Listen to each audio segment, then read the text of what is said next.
भाजपा जदयू रिश्तों के बीच कई तरह की बातें लगातार चल रही हैं। उन बातों में अब सामने सब कुछ निकल करके आ गया है, जहां एक तरफ सीट शेयरिंग समझौता को लेकर के और अन्य बातों को लेकर के भारतीय जनता पार्टी लगातार मंथन के दौर से गुजर रही है। वहीं आपको बता दें कि कहीं ना कहीं जनता दल यूनाइटेड अब अपना मन बना चुकी है। जैसा कि उपेंद्र कुशवाहा के बयान से आपको जानकारी मिली होगी कि उपेंद्र कुशवाहा ने साफ तरीके से स्पष्ट कह दिया था कि वो एक डेग भी पीछे हटने के लिए तैयार नहीं है।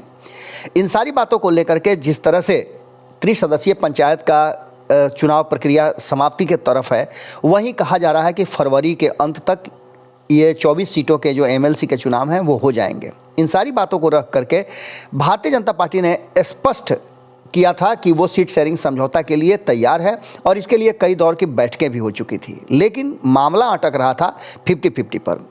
जदयू का कहना था कि वो किसी भी स्थिति में 50-50 से कम पर समझौता करने के लिए तैयार नहीं है। इसके साथ ही अब स्थिति जो सामने है और जो चीज़ें निकल करके सामने आ रही है, उसमें स्पष्ट हो गया है कि जनता दल यूनाइटेड पूरी तरह से सक्रिय होकर के अपने उम्मीदवारों का फैसला करने लगी है।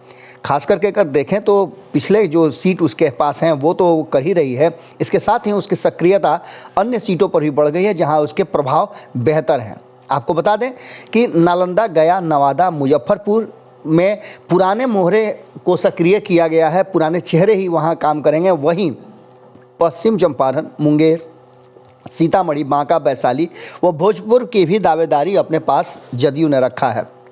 इसके साथ ही आपको बता दें कि अगर मान सम्मान के साथ समझौता नहीं हुआ तो जनता दल यूनाइटेड अपने हिसाब से अपने उम्मीदवारों को फाइनल तो कर ही चुकी है, उतार भी सकती है।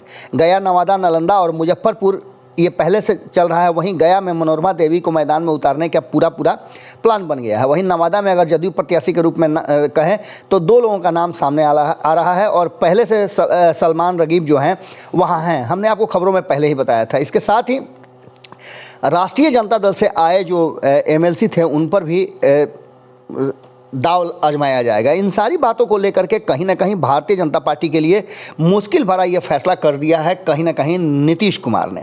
अब आप मान के चलिए कि इन पुराने चेहरों को दाव पर लगाने के लिए और अपनी सीटें नहीं छोड़ने के लिए हर हाल में भारतीय जनता पार्टी को मुश्किलों का सामना करना पड़ेगा अगर सीट शेयरिंग समझौते की बात होती है तो। इससे पहले भी भारतीय जनता पार्टी लोकसभा चुनाव हो या विधानसभा चुनाव हो हमेशा बैकफुट पे रही है। जदयू पुराने चेहरों पर तो दाव लगा ही रहा है, उसके साथ साथ कई नए चेहरे हैं।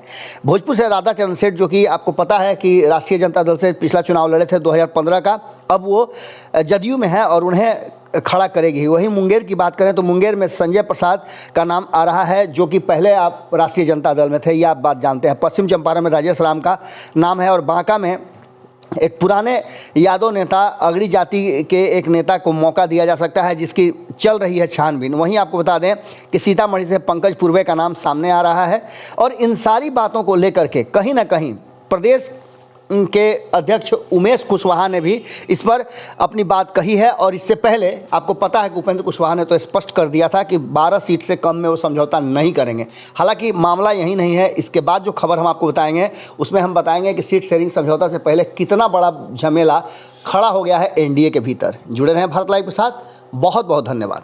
अगर ये वीडियो पसंद आई और वह बिहार के राजनीति और बिहारियत से सरोकार रखेनी तो सब्सक्राइब बटन दबा के चैनल के सब्सक्राइब कर ली।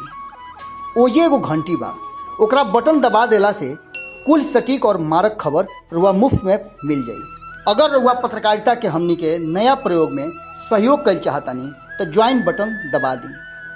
पेटीएम नंबर नोट कर ली 9386816700। धन्यवाद।